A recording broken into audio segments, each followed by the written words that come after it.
Tá, ok. Por que ler os clássicos, então, com Anete Bonfatti? Então, eu vou começar dizendo a vocês qual foi o primeiro clássico da minha vida, que foi exatamente o livro que eu escolhi para falar hoje sobre ele com vocês. Memórias Póstumas de Brás Cubas, do Machado de Assis. É um livro que eu sou tão apaixonada por ele, que eu dizia quando minhas filhas eram pequenas, que elas olhavam para mim e falavam: mãe, de novo esse livro? Por quê? Você tem que decorar esse livro? Eu falei: não, este livro é o livro da minha vida, e é aquele que, quando eu morrer, eu quero que vocês botem no meu caixão. Ué, mãe, para quê? Eu falei: porque se eu chegar no céu e não tiver uma biblioteca lá, eu vou passar o resto da vida lendo Memórias Póstumas. Falava isso, claro, em tom de brincadeira. Mas, realmente, o que o Ítalo Morricone fala, aquela frase dele, o que é um clássico? É aquele livro que, toda vez que você lê, você leva um choque com o que você encontra de novo que você não tinha percebido. E esse livro, eu asseguro a vocês, toda vez que eu leio, eu falo: meu Deus, eu já li isso tantas vezes e nunca tinha percebido isso, porque ele é um livro que se eterniza, porque ele sempre tem algo a dizer de novo para a gente. Ele nunca termina no final, no the-end, ele nunca termina a mensagem que ele passou naquele livro. E, para mim, o Memórias Póstumas é isso. Então, vou repetir para vocês, antes de começar efetivamente, o que eu sempre disse para os meus alunos do ensino médio. Claro que nós vamos trabalhar 50 minutos com Memórias Póstumas. No ensino médio, eu tinha a felicidade de trabalhar um bimestre inteiro. Então, eu dizia, se no final de um bimestre um aluno tivesse apaixonado por Machado de Assis, que está aí na frente de vocês, eu já ganhei meu ano. A minha meta é essa, que um se apaixone. E foi muito engraçado. É a única historinha que eu vou contar para começar a falar do grande Machado de Assis. Num ano, eu fiquei tão emocionada, porque eu tinha um aluno que ele era excelente, mas aquele contestador que queria, ele contestava tudo, mas era uma coisa, o chato. Era o apelido que eu dei para ele brincando e que virou o apelido dele na turma. Quando ele levantava o braço, aí já falavam: lá veio o chato. Este menino, no final do terceiro bimestre, que era em que eu trabalhava Memórias Póstumas, quando acabou a aula, e no colégio que eu trabalhava, os alunos que saíam de sala, a sala era minha. Quando ele deixou a turma inteira sair, aí veio na minha mesa e falou: Anete, se eu te falar uma coisa, você jura que você não diz para ninguém? Eu falei: juro. O que é que você quer me dizer? Eu sou um que me apaixonei pelo Machado de Assis. Eu levantei e dei um abraço nele. Ele falou: mas você não conta isso para ninguém. Eu falei: mas por que, menino? Ele falou: porque senão eu vou perder a minha fama de mal. Eu ri muito. Mas se um de vocês se apaixonar pelo que eu vou dizer a partir de agora, já ganhei na minha manhã e meu dia, ok? Então, eu vou começar dizendo assim: algum de vocês teria assim, um livro na ponta da língua, não precisa ser clássico, não, que é o seu livro preferido até o dia de hoje? Alguém tem um? Pelo silêncio, acho que não. Eu tenho. A Bíblia. Leio Qual? todos os dias. A Bíblia. A Bíblia. Boa escolha, excelente, não poderia ter escolhido melhor. Esse aí é minha leitura diária, que se que eu acordo, é a primeira coisa que eu faço na minha vida é ler a Bíblia. Anete, eu tenho dois. Opa, é Úrsula, tenho dois. Que eu gosto de ler, eu leio esses livros desde a adolescência, e eu gosto de ler à medida que o tempo avança, que eu faço uma nova leitura deles, né, por conta de experiência e tudo mais. Então, eu gosto de Incidente em Antares e O Cortiço. É mesmo? Duas adoro. grandes leituras. Engraçado, eu tenho um que eu sei que não é um clássico, vamos dizer clássico, reconhecidamente, mas que você falou desde a juventude. O meu, eu descobri numas férias em que ficou chovendo o mês inteiro de julho, e eu fiquei o mês inteiro lendo um livro que era da minha mãe, E o Vento Levou. Sabe que durante 20 anos, quando eu entrava em férias, eu só me senti em férias depois que eu reli O Vento Levou, porque eu me apaixonei pelo livro, eu tenho o DVD do filme e por aí vai. Então, a Úrsula, por exemplo, escolheu realmente dois clássicos, assim, no sentido maior da palavra, tá? Úrsula, você podia me dizer por que esses dois livros são aqueles que você considera os seus preferidos? Assim, exatamente eu não sei. Eu posso dizer o que me encantou, o que vem me encantando ao longo do tempo nos livros, né? O Incidente em Antares eu tive curiosidade de ler porque eu vi a minissérie da Globo. Eles fizeram a minissérie a partir do livro. Eu fiquei com vontade de ler o livro. E aí, por conta mesmo do realismo fantástico, né, da história, adolescente gosta disso, né? E aí esse foi o motivo pelo qual eu comecei a ler o Incidente em Antares. O Cortiço, eu também estava num projeto pessoal de ler todos os livros da literatura brasileira. Eu nunca consegui até hoje. Nem vai conseguir, hein? Nem vou conseguir. É um livro que me chamava muita atenção, porque, assim, na adolescência, né? Porque tinha uma personagem que era adolescente, ia de descobertas, coisas e tal. A partir do tempo que eu fui lendo esses livros, outros temas começaram a me chamar a atenção, né? Por exemplo, Incidente em Antares, questão política, no Cortiço também a questão racial e política, enfim, com o tempo, outros temas foram me chamando a atenção nos livros, e eu continuo lendo até hoje e descobrindo cada vez uma coisa nova. Sem querer te interromper, você repetiu exatamente e concretizou o que o Ítalo Calvino diz. Cada vez que você relê o Cortiço, você encontra uma coisa nova que você não tinha percebido quando era adolescente. E é o que acontece, geralmente, com um livro clássico. Por isso que eu digo que O Vento Levou não é um clássico efetivamente, porque ele não me traz novas descobertas. Também tem muitos anos que eu não tenho tempo de reler. Mas o Memórias Póstumas não tem uma vez que eu não leia o livro e fale assim, meu Deus, como é que eu não percebi isso antes? Tá? Então, falando especificamente sobre esse grande clássico da literatura, eu vou começar contextualizando rapidinho para aqueles que não lembram mais do que ouviram, provavelmente, a professora do ensino médio dizer para vocês, tá? Contextualizando, Machado de Assis escreveu praticamente em todos os gêneros narrativos. Romance, conto, novela, crônicas, e todos eles, ele foi muito bem sucedido, na minha opinião, exceto na poesia. Na poesia, eu acho que ele não é o Machado de Assis. Então, eu prefiro não ler a poesia dele, que é para eu não perder aquela minha paixão por ele, tá? Então, na verdade, ele foi privilegiado para ser o que ele foi em termos de autor, porque ele viveu dois grandes momentos da história do Brasil, que foi a abolição da escravidão e a troca do Império pela República. E por que isso foi fundamental para a história da literatura de Machado de Assis? Primeiro, porque a abolição da escravidão que ele assistiu atingiu direto a ele, porque ele era filho de um neto de um escravo. O pai dele já nasceu livre, por causa da lei do ventre livre. Ele nunca foi escravo, mas ele conviveu com a situação de ver os irmãos dele, vamos dizer, meu irmão de cor, como diria Simonal, passando pelas situações que os escravos passaram na vida durante a escravidão. E isso foi uma marca que transformou Machado de Assis num leitor crítico da nossa história. E isso é o que faz a obra dele ser tão atual, porque, na verdade, os relatos que ele faz nas histórias dele, eles vêm cercados exatamente dessa marca de olhar criticamente como a sociedade brasileira foi estruturada. E aí, o mais impressionante é você perceber exatamente o quê? Que aquilo que era problema nas obras que ele escreveu e que ele retratou, muitos deles a gente encontra até hoje. Então, ele tem alguns temas recorrentes da obra dele que todo ser humano que lê o livro dele se identifica com algum deles. Então, vou dar alguns exemplos.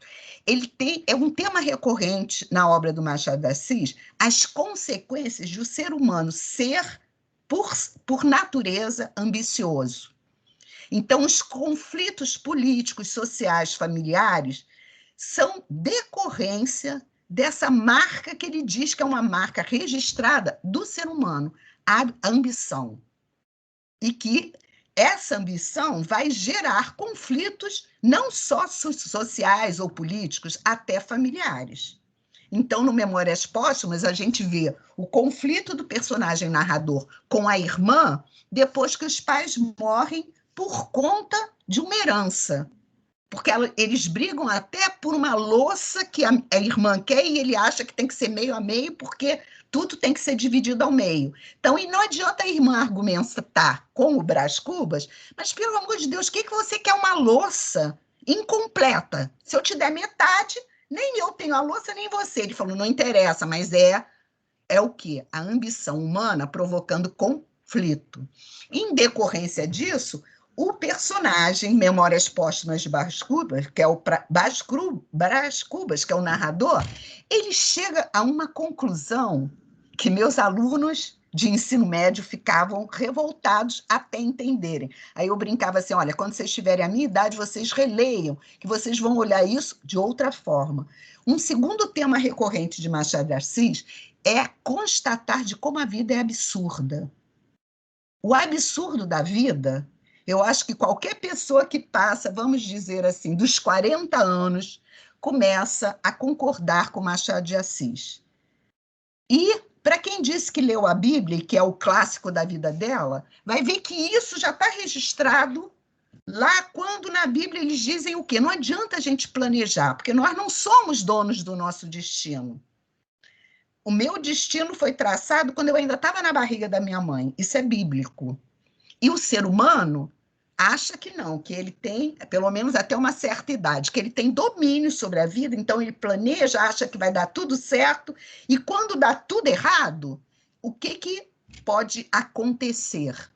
Ele chegar às conclusões que o próprio Brás Cubas chegou, e que até hoje as pessoas continuam chegando. O quê? Eu não quero mais viver nesse mundo, não. Por quê? Porque a essência do homem é ruim. E eu vou ter que conviver com um mundo que não é aquele que eu gostaria de viver.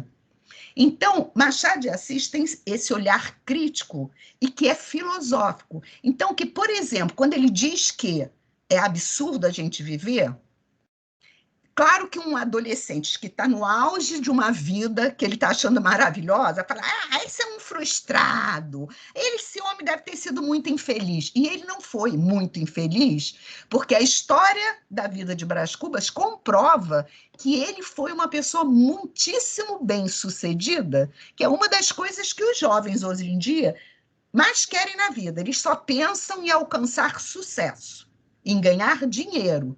Quando a gente lembra que Machado de Assis era filho de uma lavadeira portuguesa, com um mulato descendente de escravos, e que morreu como presidente da Academia Brasileira de Letras pelo reconhecimento da obra literária dele, alguém que nem frequentou a escola. Mônica, eu não estou te ouvindo. Não? Ou seja, aí eu digo para os meus alunos, olha só, não é querer defender o Machado de Assis, não, mas ele tinha tudo para ser uma pessoa realizada. Então, isso aqui é a conclusão que não ele, o Brás Cubas, chega quando ele olha como a nossa sociedade é organizada. E ele chega a uma conclusão também que eu vivo repetindo, ainda mais agora, depois de 51 anos em sala de aula, vocês já imaginam a minha idade. Óbvio, né? E quando você vê que a passagem do tempo é inexorável, é aquela velha frase que eu ouvia da minha avó, da minha mãe, e que eu digo hoje, eu não acredito que eu estou com essa idade. Machado de Assis já me disse isso. Quando eu li Machado de Assis pela primeira vez, eu estava no primeiro ano do ensino médio, eu tinha 15 anos, e quando eu li que a passagem do tempo era inexorável, ele falou, eu falei, porque na tua época não tinha plástica, meu filho, por isso que era inexorável. Na minha época, eu não vou ter esse problema da passagem do tempo. Claro que é porque eu não entendia que ele não estava falando da passagem do tempo no aspecto físico. Claro que eu posso, se eu quiser, fazer uma plástica e ficar com uma cara ridícula de uma menina de 30 anos. E eu não farei nunca, porque eu acho isso ridículo. Mas ele não está falando da passagem do tempo que corrói, embora ele fale disso também, o nosso corpo. Ele está falando da passagem inexorável que vai te fazendo mudar de vida, mesmo que você não queira. E aí eu gosto sempre de ilustrar minha filha. Minhas 2 filhas foram minhas alunas no ensino médio. A mais nova, que era toda tímida, ia falar: ai, mãe, eu odeio quando você começa a falar da nossa vida. Eu falei, mas os alunos adoram. Por quê? Porque quando eu falo da minha vida, não é para contar uma historinha, é para ilustrar o que eu estou dizendo. E vou contar uma historinha para ilustrar isso que Machado de Assis já disse no Memórias Póstumas, que a passagem inexorável do tempo vai fazer com que você chegue à conclusão que o absurdo da vida é o fato de você não poder achar que vai viver a vida inteira sem ter os problemas que todo mundo tem, sem ter as angústias pelas quais todo mundo passa, e por aí vai. E eu me lembro, quando eu tinha uns 11 anos de idade, minha avó, que eu amava loucamente, minha avó paterna, penteando meu cabelo, e eu, como uma criança sem noção, virei para ela, passei um mão assim no rosto dela, falei assim: ah, avó, esse mundo está muito errado, né? Ela é, minha filha, por quê? Eu falei, porque olha só a sua cara, avó, cheia de ruga. E quando eu lembro que a minha avó morreu, era 10 anos mais nova do que eu sou hoje, eu fico espantada quando eu lembro desse fato. Aí ela disse assim, mas o que tem a minha cara? Eu falei, não, devia ser assim. Quando a gente fizesse 15 anos, a gente parava e congelava para ficar com essa cara até morrer. Aí ela riu e falou, não, minha filha, Deus não faria uma maldade dessa com a gente. Eu falei, como assim, vó? Você gosta de ter essa cara? Ela falou, eu gosto, sabe por quê? Você vai ficando velha, cada dia aparece uma ruguinha diferente. Aí, quando você fica mais velha, um dia dói aqui, outro dia dói ali, outro dia dói ali. E aí, isso aí é a preparação, porque Deus é tão bom que ele vai preparando a gente para a gente aceitar a morte sem revolta. Para quando ela chegar, você abrir os braços e falar, vem, minha amiga. E eu falei, que absurdo. Hoje, quando eu lembro desse fato, geralmente eu lembro quando eu estou lendo Memórias Póstumas, porque em vários momentos, isso que minha avó me disse quando eu tinha 11 anos, de que na época eu falei, vó, você está caduca. Que isso? Eu queria morrer com a cara de 15 anos. Hoje em dia, eu entendo perfeitamente. Então, para resumir, é exatamente o que Machado de Assis fez de inovador na literatura brasileira. Porque ele que viveu no meio do século XIX, ele tinha muita influência daquela literatura ainda que tinha um ranço do romantismo, que passava para a gente sempre a mensagem do final feliz, que deu tudo certo, do herói que casa com a mocinha, porque vocês sabem que, naquela época, todos os grandes escritores, no mundo inteiro, não era só no Brasil, viviam de escrever nos jornais diários ou semanais o folhetim. Tipo a novela de hoje, o seriado de hoje, que eles iam apresentando a história em pequenos capítulos que tinham como exigência primeira manter o interesse do leitor. Então, igualzinho como é na novela, tinha sempre que acabar a história de um dia para o outro, no momento de clímax, de suspense, para fazer o leitor ter vontade de, no dia seguinte, comprar o jornal e continuar lendo. Que é exatamente o que o seriado faz, o que a novela faz, e por aí vai. Machado de Assis é desse tempo. Então, era aquele romancezinho, como eu digo hoje, você vê o primeiro capítulo de uma novela, quem tem o hábito e domina a estrutura narrativa, você já sabe a conclusão, como vai ser. Raramente ela te surpreende, tá? E Machado de Assis começou a vida dele como escritor fazendo romance, o romance de folhetim daquela primeira fase, Ressurreição, A Mão e a Luva, Helena e a Garcia, que era aquela história do final feliz. E por isso ele era um grande sucesso na época em que ele viveu. Por quê? Porque ele sabia cativar o leitor e criar histórias que faziam com que as senhorinhas da época, que não tinham televisão, nada disso, era a distração delas. E dizem os cronistas da época, século XIX isso, que a grande distração era comprar o romance de folhetim e a senhoria, no final da tarde, se reunia com as suas escravas da casa, domésticas, para ler o capítulo para elas. E elas estavam acostumadas com esse esqueminha, que era o que Machado de Assis usava quando ele era o grande escritor da época. Eu falava assim, para mim mesma, ele era o Manuel Carlos daquela época, nessa primeira fase, tá? Até que um dia, e naquela época o folhetim usava os mesmos recursos. Quando a história estava chegando ao final, o editor do livro já começava a anunciar quem seria o próximo escritor, qual a história que seria mostrada para os leitores, igual a novela não dá os flashes da próxima novela quando está terminando, eles faziam isso. Então, dizem os fofoqueiros da época que Machado de Assis, quando era anunciado a próxima história é de Machado de Assis, pronto, primeiro dia já tinha uma fila para comprar o livro dele. E eu fico pensando, meu Deus, se tivesse uma máquina do tempo, eu queria voltar, nem que fosse por algumas horas, para o dia em que foi lançado o primeiro capítulo do Memórias Póstumas. Por quê? Aí isso já é parte da minha imaginação, tá, gente? Porque eu tenho uma imaginação solta.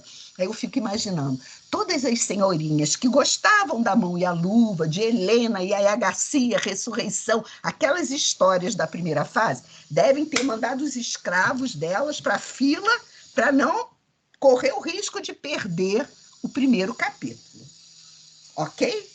Olha bem a cena. Ela abre o jornal, de cara encontra o seguinte termo: ao leitor.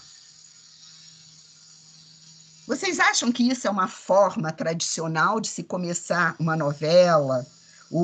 Por exemplo, o diretor da novela entrar no ar e falar: senhores espectadores. Alguém já viu isso? Acredito que não. Em algum seriado, alguém já viu isso? Não, mas o grande Machado, ele começa o Memórias Póstumas exatamente por essa obra-prima que tem como título Ao Leitor.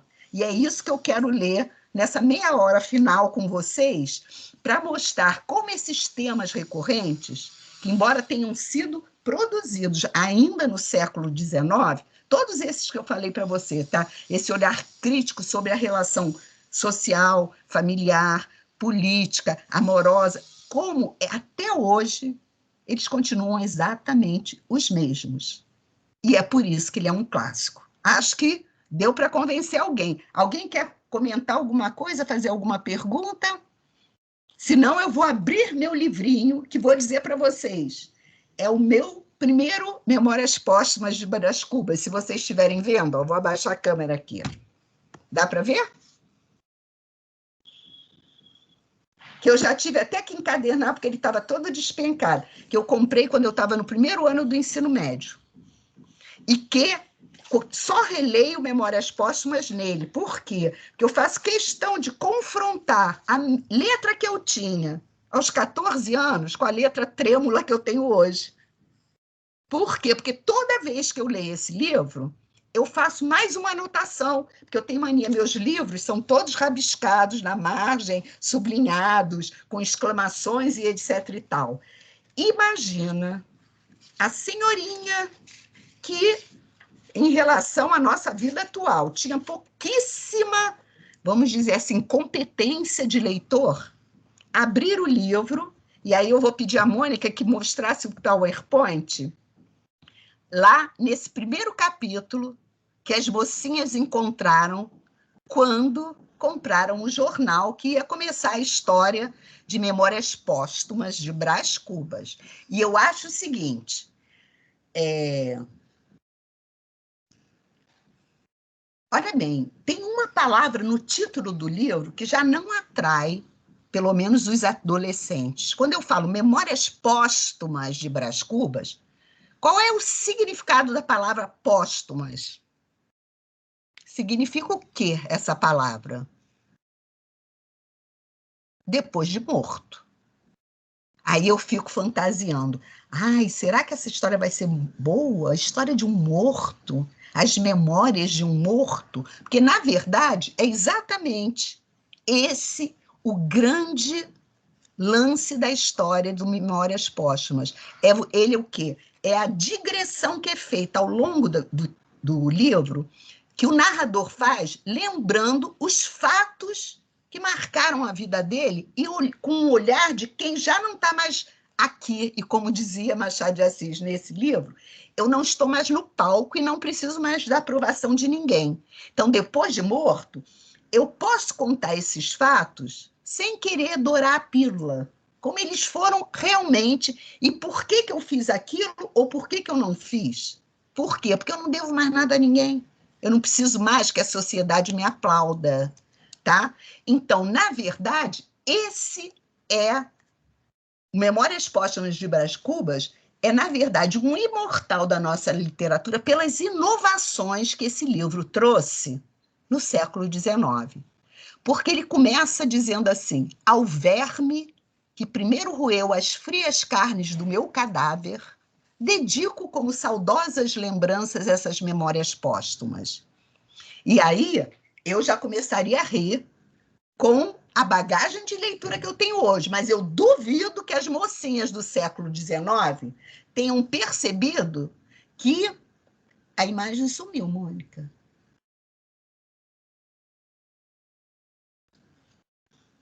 Tá. Eu vou voltar com ela, eu só vou consertar um R que está faltando ali. Tá bom. É coisa de professor de português. Então, vou continuar falando enquanto isso. Imagina a mocinha que vê, meu Deus, dedicar o livro que eu vou ler ao verme, deve ter ficado indignada, porque ela não percebeu a ironia machadiana, que é uma marca registrada desse autor. Você não pode levar ao pé da letra o que ele diz. Ele está dedicando ao verme no sentido denotativo? Claro que não. Ele está dedicando àquele verme que é o pobre humano que ainda está vivo e tendo que viver o absurdo da vida. Ele já está livre disso. É para você que eu estou escrevendo, meu caro, porque eu já estou livre dessa sina que é viver. E aí depois ele bota assim, ao leitor. Aí eu fico fantasiando que a mocinha deve ter pensado que é óbvio, ela leu isso tudo ao pé da letra, denotativamente, e deve ter dado alguma zebra. Machado de Assis está doente, não pôde começar a história. O editor do jornal vai nos pedir desculpa por nós termos comprado inutilmente este livro, porque a história não começa. E eu sei, eu fantasio desse jeito, por quê? Porque os meus ilustres alunos, no século XX e no século XXI, quando viam este anúncio ao leitor, pulavam e falavam, ainda não começou, não. Iam direto, capítulo 1, óbito do autor, e perdiam o banquete, que é o primeiro capítulo, que, na verdade, é esse que nós vamos ler agora, ao leitor. E ele começa assim, que Stendhal confessasse haver escrito um de seus livros para 100 leitores, coisa é que admira e consterna. Vocês sabem quem é Stendhal? Um grande autor da literatura francesa. O Vermelho e o Negro é um livro que não dá para ninguém morrer sem ter lido. Agora, vocês acham que no Brasil imperial, século XIX, as mocinhas que leram essa frase entenderam? Falou, gente, que é isso? Que Stendhal? O que é Stendhal? Não entenderam nada, porque elas provavelmente não sabiam que ele era, na época, um clássico já da literatura francesa. E aí ele diz, não me surpreenda que ele tivesse escrito um de seus livros para 100 leitores. Se ele escreveu para 100 leitores, ele já está dando uma pista, ele, o Brás Cubas, de que 100 leitores não é muita gente. Quem tem uma família grande e publicar um livro, provavelmente, se tem uma família grande e muitos amigos, vai ter 100 leitores para o seu livro. Isso não me admira por quê? Porque ele já tinha consciência que a papa fina, a coisa boa, nem todo mundo valoriza. As pessoas, às vezes, valorizam aquilo que é mais fácil de ser lido, que é só para... Você não precisa quebrar a cabeça, pensar, tirar conclusões. E por isso não liam Stendhal. Aí ele continua. O que não me admira, nem provavelmente consternará, é se este outro livro não tiver os 100 leitores de Stendhal. A que livro ele está se referindo? Este livro. É o Brás Cubas que está falando. Este livro que eu vou começar a escrever e que vai se chamar Memórias Póstumas, porque eu já morri. Não me admira se ele não tiver os 100 leitores que o Stendhal disse. Nem 50, nem 20, e quando muito 10. 10, talvez. Talvez 5. Aí eu paro e sempre penso a mesma coisa, para ver como esse livro é atual. Eu, por exemplo, ia ter muito mais do que 5. Só irmãos eu tive 8. Nós éramos 9. Claro que meus irmãos iam comprar meu livro se eu escrevesse, iam ler.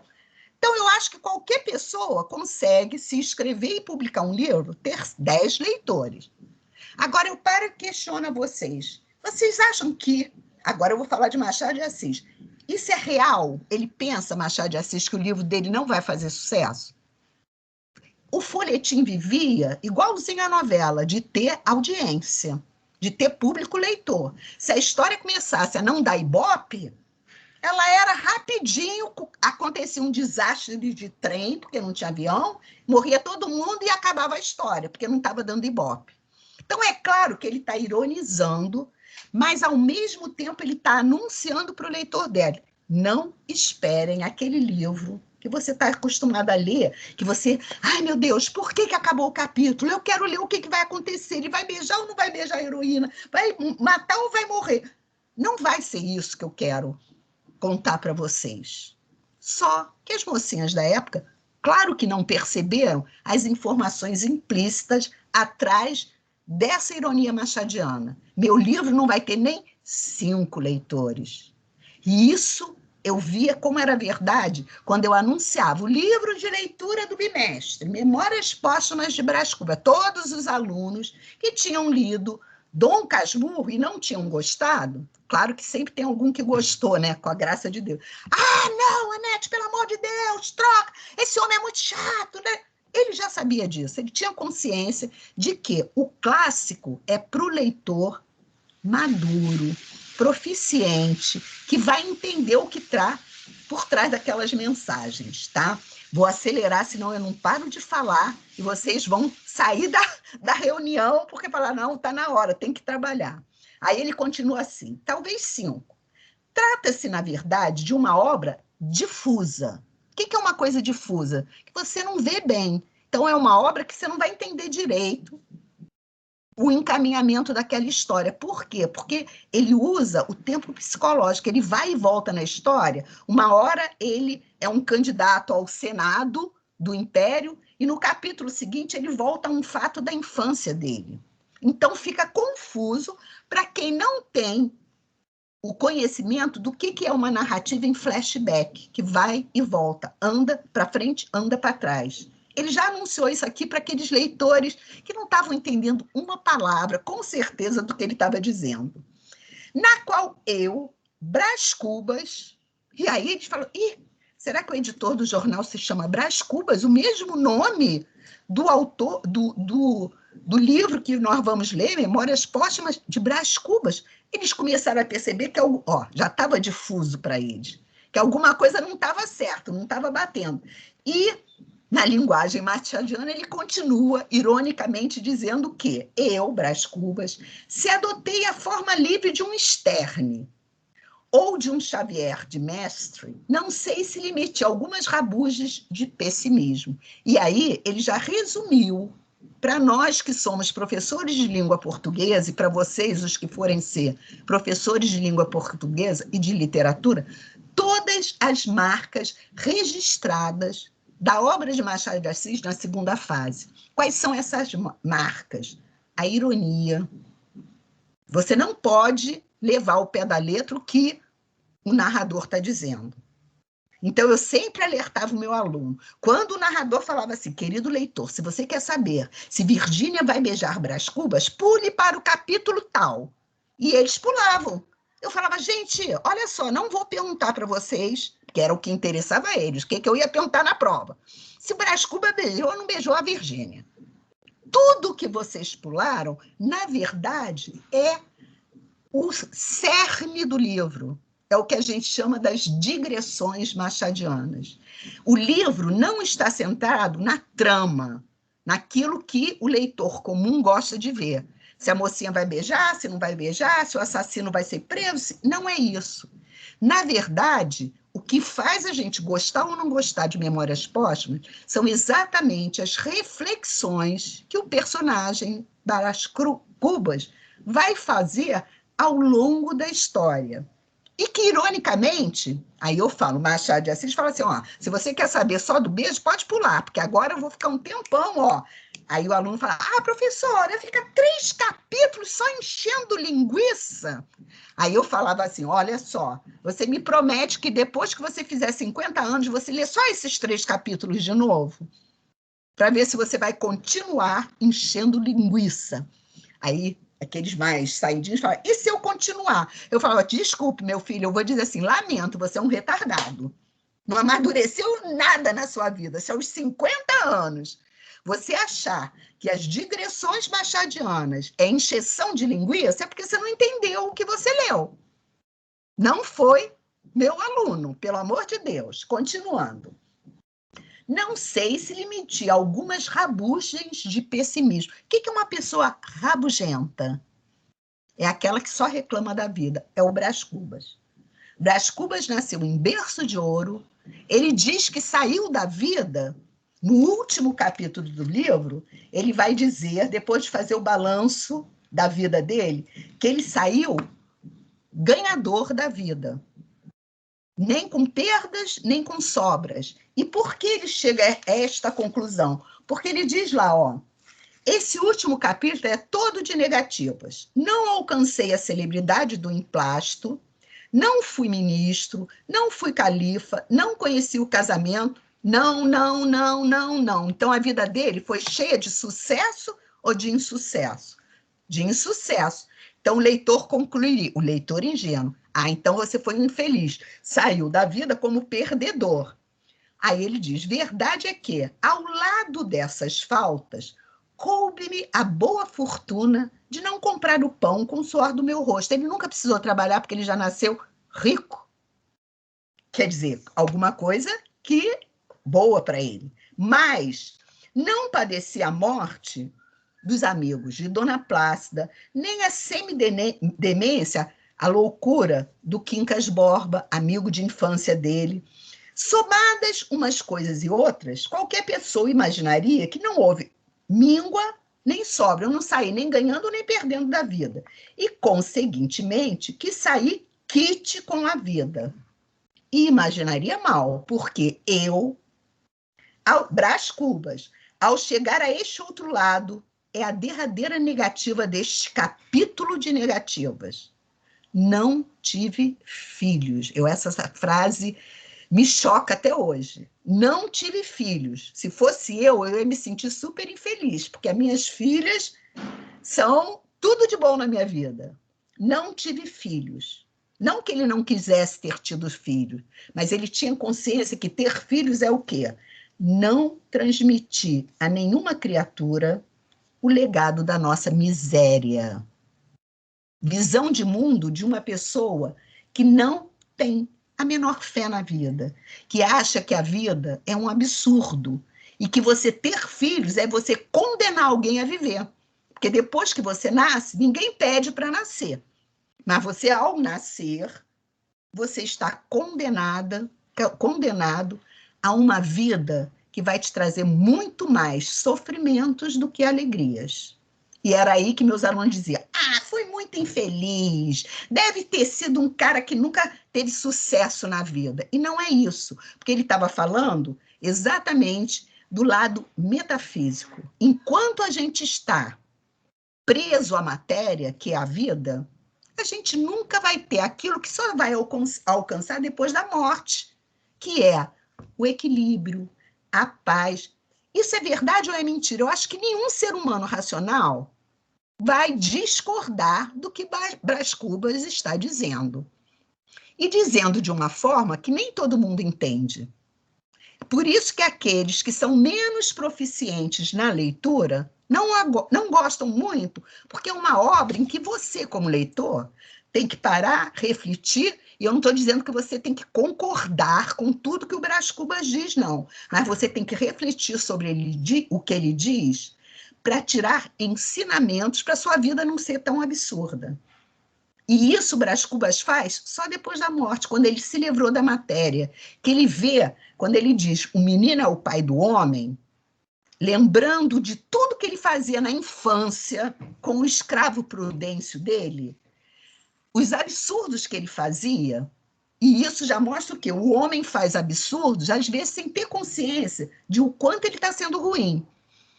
E a gente, quando vê isso colocado, quem não se enfia a carapuça e pensa em alguma coisa que fez, não como um escravo, óbvio, que a gente não tem, graças a Deus, não temos mais escravidão, mas que você podia não ter feito para não ferir outro ser humano.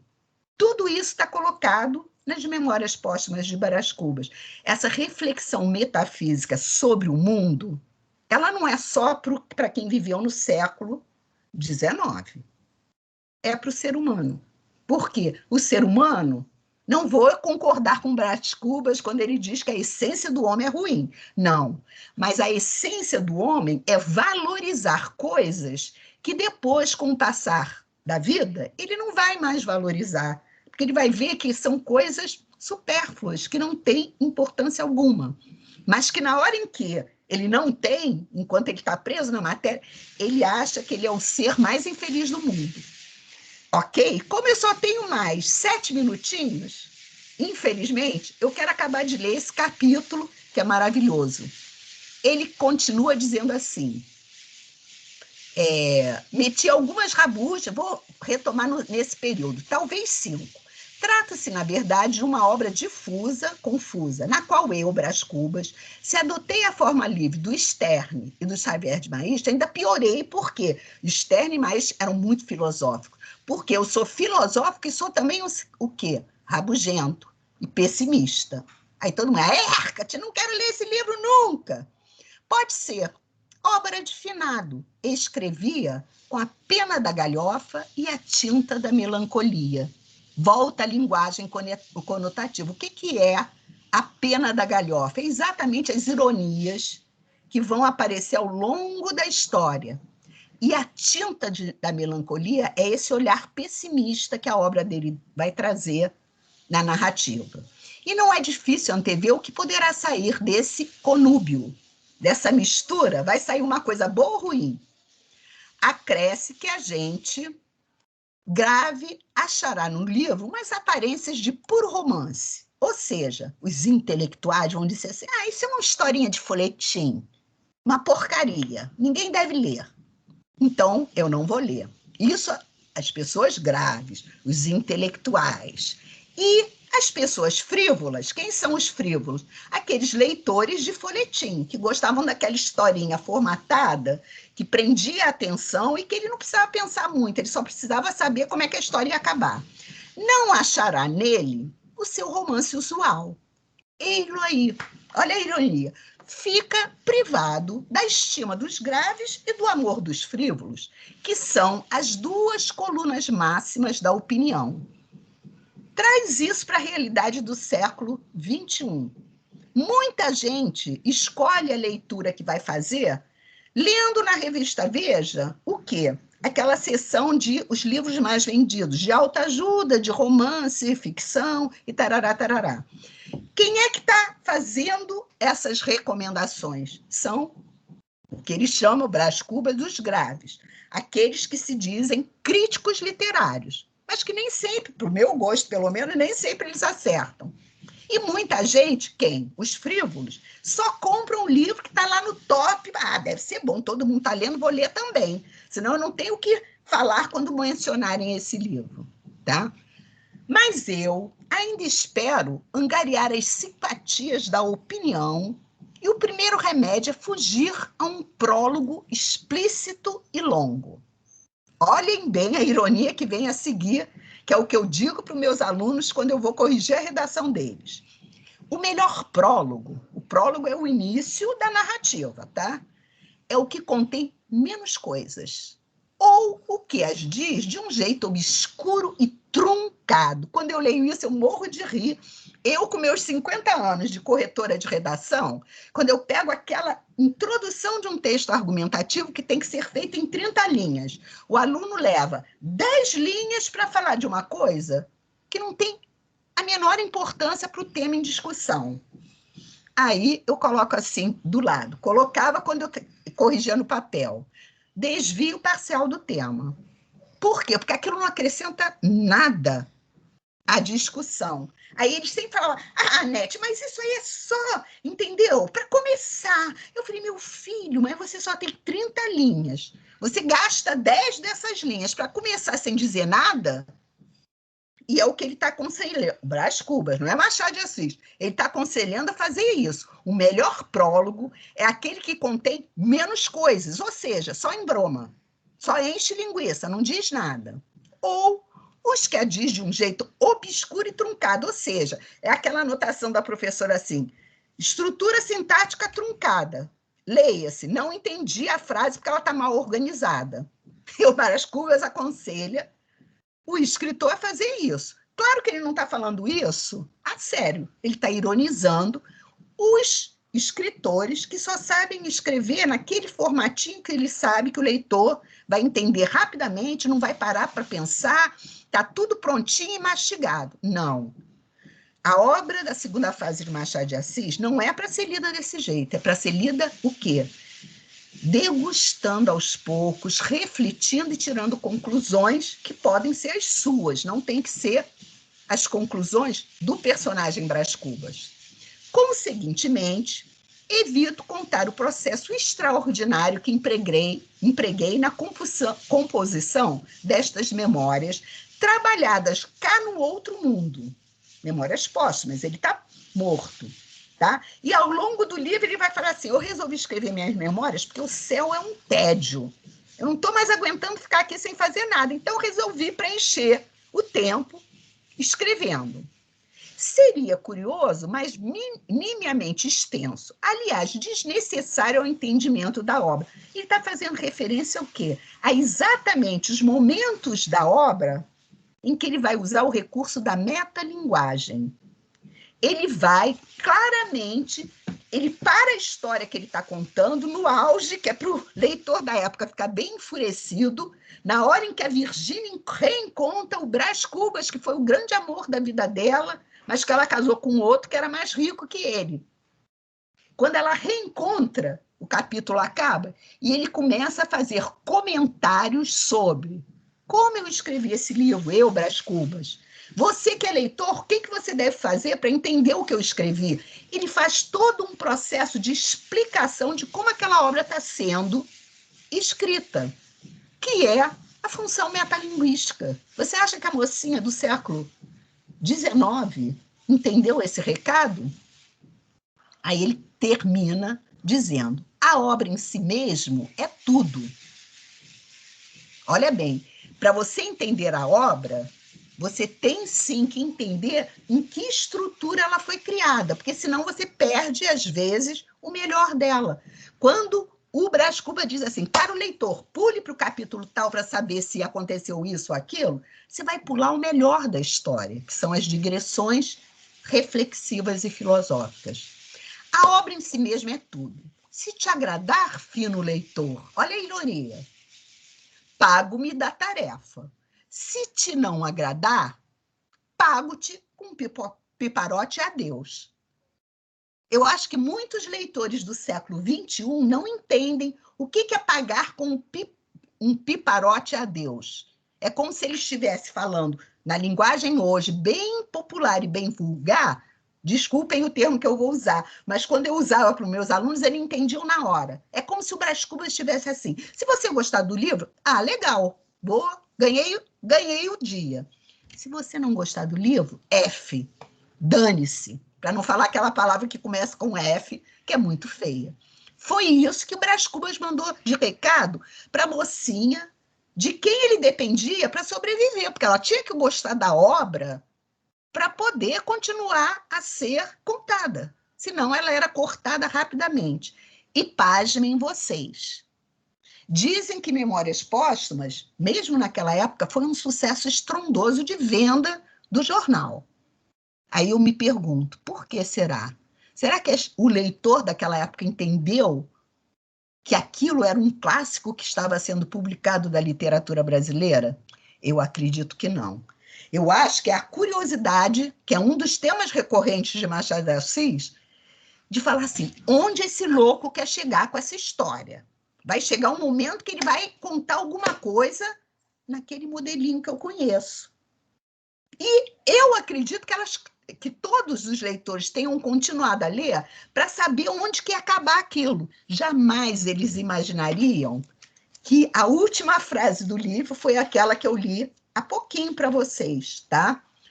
Não tive filhos, não transmiti a nenhuma criatura o legado da nossa miséria, que é a vida. Gente, vocês não podem imaginar o prazer que eu tive de ficar aqui, blá, blá, blá, blá, blá, falando sobre o meu ídolo. Se eu viver mais 20 anos, que acredito que eu não vou viver tudo isso, eu acredito que eu ainda vou continuar amando Memórias Póstumas, achando Machado de Assis o máximo e adorando falar com ele, com quem seja, sobre isso. Atualmente, eu falo muito só com meus colegas de trabalho, porque o grande público realmente não gosta muito de falar sobre esse assunto, mas eu continuo loucamente apaixonada por Machado de Assis. Espero que alguém, pelo menos, leia por curiosidade para ver se apaixona também. Se alguém quiser dizer alguma coisa, estou aqui à disposição. Eu queria, antes de abrir para as perguntas, agradecer a NET, porque são 51 anos de magistério, com essa alegria, com esse vigor. Para vocês que estão começando, eu acho que vale a pena se espelhar.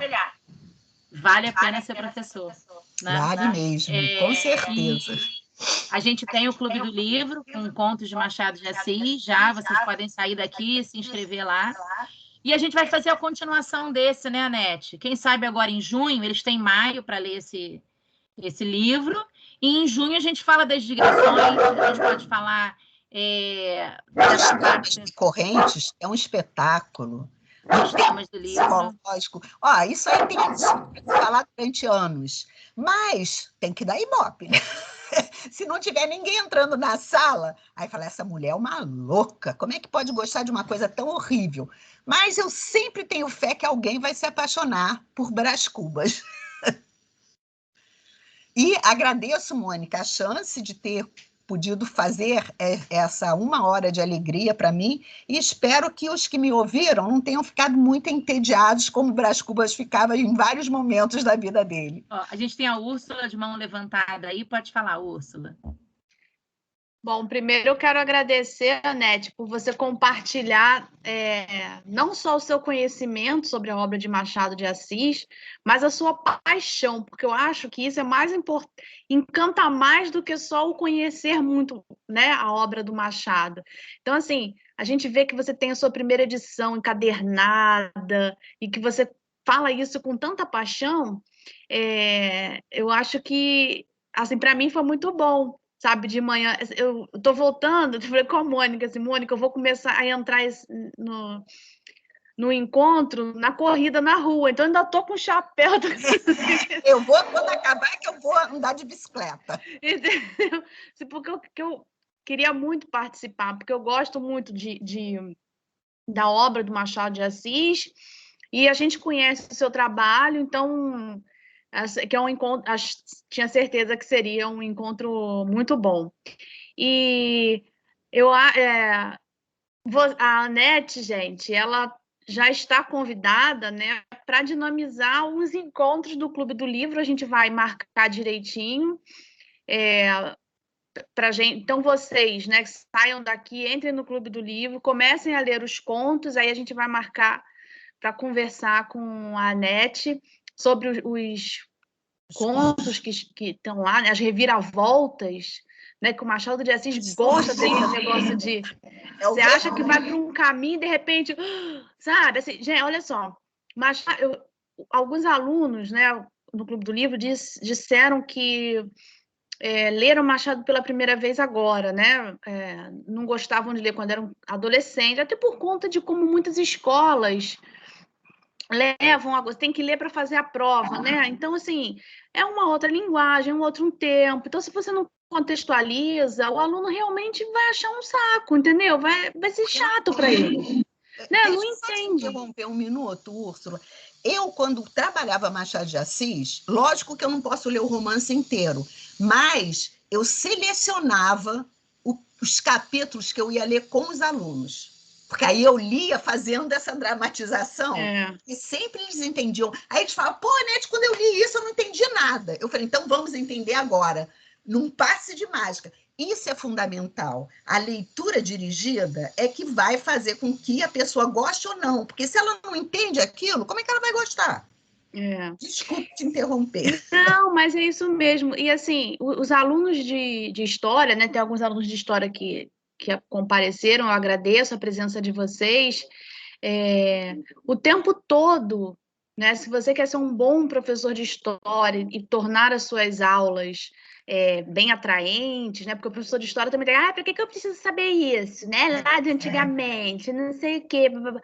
Então, a literatura vai ser assim, um ótimo recurso para você fazer a sua aula de história. Então, se você pega Machado de Assis, você vai ter assim, uma ideia, né, do que era essa sociedade do final do século XIX, início do século XX. Você vai brincar na sala de aula, entendeu? Vai brincar. Quem é de pedagogia e que trabalha com os anos iniciais, de repente, né, esse livro não vai entrar, mas tem algumas coisas que você pode usar, sim, da literatura clássica, da literatura contemporânea, né? E eu acho que essa é a proposta desse café literário é avançar com outros livros também, né? Então, assim, sabe, dá para a gente fazer, e acho que mais do que nunca, a gente precisa de formar leitores e de boa leitura, porque assim, fulano tá lendo um livro, mas se não for uma porcaria não adianta nada. E hoje tem algumas facilidades, né? Por exemplo, se você quiser escrever um livro, você coloca na Amazon e você vende. Então, vocês aqui eu não acredito que vão fazer livros ruins, mas tem muita coisa ruim. Aí as pessoas falam, mas eu tô lendo livro. Mas, sabe, e a gente só vai aprender quando o livro é bom ou quando é ruim se a gente se tornar leitor e se tornar leitora, né? Então, se a gente já sabe quais são os clássicos, quais são aqueles que são legais, esse é o nosso caminho de aprendizado de leitura, né? Isso não é à toa que a gente faz essa dobradinha. Quando a gente pensa em letras, literatura e história, letras, pedagogia e história, porque a gente está vendo convergências nesse trabalho, né? Todos trabalham com a literatura. O Ivan está comentando, Machado é um passeio pela história do Rio e do Brasil, né? Existem até empresas que fazem passeios, a gente já brincou, né, Úrsula, que a gente vai montar um projeto, o Rio de Machado, na Leia. A gente já pensou até como montar o roteiro, porque a nossa faculdade, Unilei, a sede do Rio de Janeiro, ela é bem nesse Rio de Machado, né? Ela está bem nesse espacinho aí do centro do Rio, em que a gente já comentou que vai sair gravando para fazer isso com vocês, né? Deixa essa pandemia passar, que é o nosso próximo passo. É coladinho, né? Na Rua do Ouvidor, que está presente em quase tudo que o Machado escreveu, a Rua do Ouvidor está presente, né? Agora é com vocês. Alguém quer comentar alguma coisa? Eu queria comentar mais uma coisa, porque a minha língua está coçando quando eu ouvi a Úrsula falar. Úrsula, meu marido fala brincando que eu sou uma professora de história frustrada. Por quê? Porque eu sempre amei história. E na minha época, a gente fazia o vestibular e tinha que optar por uma carreira e não tinha aquela segunda opção, nada disso. E eu, até o dia de me inscrever, eu fiquei, faço o quê? Letras ou história? Letras ou história? E acabei indo para letras, porque eu era apaixonada por literatura. E qual foi a minha grande realização? No mestrado, eu juntei as duas coisas. Por quê? Minha dissertação de mestrado foi sobre as vozes silenciadas na literatura brasileira, mas partindo de fatos históricos. Então, eu tive que estudar muita história para discutir o que eu queria discutir. Mas a minha glória total, sabe quando foi? Mônica conhece. Quando um aluno meu, André Bolsinhas, foi meu aluno onde eu trabalhava e depois virou meu colega, porque depois de formado, ele foi trabalhar lá. Ele fez história. E minha realização era, quando eu trabalhava Memórias Póstumas, tinha sempre uma aula no auditório que eu dava junto com ele. Eu falava dos aspectos literários e ele falava dos históricos, e ele me ensinou tanta coisa. Memórias Póstumas de Brás Cubas, esse Cubas é uma homenagem a Cuba. Você sabia disso? Eu não sabia. Eu falei, como assim, André? Você está inventando isso para criar historinha? Ele falou, não, porque Machado de Assis escreveu a época exatamente no ano, pode conferir na história, no ano da independência de Cuba. Eu falei, gente, que espetáculo você conseguir fazer essas ligações. Então, eu confirmando o que a Mônica disse, quando você anda pelo Rio de Janeiro, você se sente no século XIX se você vai para o centro da cidade. Aquilo ali é uma aula de história ao vivo e a cores maravilhosas. É isso. O Ivan falou que mora na Rua do Riachuelo, era a Rua Mata Cavalos, não é isso? A Riachuelo? Quem não é era isso? Mata Cavalos, a Riachuelo? Então, o Ivan deve ver lá a assombração do Machado de Assis andando lá de noite. Ele falou que mora lá. É um goste. Então eu vou me mudar para lá para ver se eu dou de cara com ele, vou abraçar e falar, mas eu sou sua fanzoca. Mais alguém, gente, para a gente poder encerrar? Mais alguém quer fazer alguma pergunta para a Nete, algum comentário?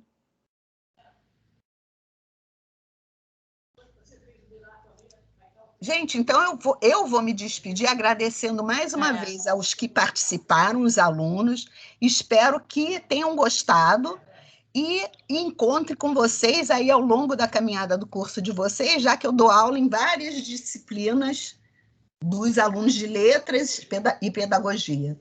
Obrigada. Pedagogia, quem está fazendo agora ensino da língua portuguesa, vai trabalhar com a Anete aí. É uma disciplina que eu sou conteudista e a Anete está como professora da disciplina, né? Então, vai ser um prazer estar com vocês aí em pedagogia, tá bom? E letras, estamos por aí. Ok. Obrigada, gente. Beijos. Para quem quiser as horas complementares, é só se inscrever, a gente já colocou no chat. Vou colocar de novo o formulário, tá bom? Para horas complementares. Roselma, eu fiz esse caminho também, eu fiz pedagogia, depois eu fiz letras, vale muito a pena, viu? E eu vou contar um segredo para vocês. Eu fui estagiária da Anete. Nós trabalhávamos na mesma escola, só que eu era do Fundamental 1, eu só tinha pedagogia e eu fui fazer letras, justamente porque eu estava com o 5º ano e eu via muita necessidade de conhecer mais da língua portuguesa. E, gente, foi uma maravilha assistir as aulas da Anete. E cada vez que eu participo de mais aulas com ela, eu mais aprendo, viu? Muito bom, muito bom. Professora, vocês mandam no mês seguinte o link de novo para a gente continuar? A gente vai colocar essa aula no YouTube das licenciaturas e vai compartilhar o link com vocês, tá bom? Se vocês quiserem assistir de novo. E vamos ler Memórias Póstumas para a gente poder fazer a continuação dessa conversa. E vamos participar do Clube do Livro para poder com os contos de Machado de Assis. É isso aí. Professora Úrsula, é esse? Olha, o livro de agora? Nós fizemos uma seleção de vários contos e alguns podem estar nesse seu livro. Mas a gente, como a obra de Machado de Assis, ela está toda em domínio público, né? Então vocês têm acesso a tudo. Gente, isso é maravilhoso, entendeu? Tá tudo lá. Então, nesse aí eu não sei, eu acho que deve ter algum conto que está aí nesse livro. Porque foram feitas várias edições ao longo do tempo, coletâneas dos contos de Machado de Assis, mas, enfim, vai lá, e se não tiver lá no Clube do Livro um que tem aí, nesse que você está lendo, você sugere para a gente a leitura. Tá bom, obrigada.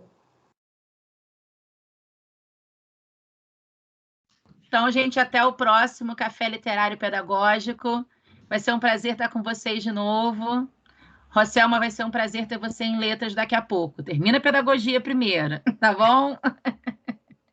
Tchau, gente. Um beijo. Tchau, gente. Tchau.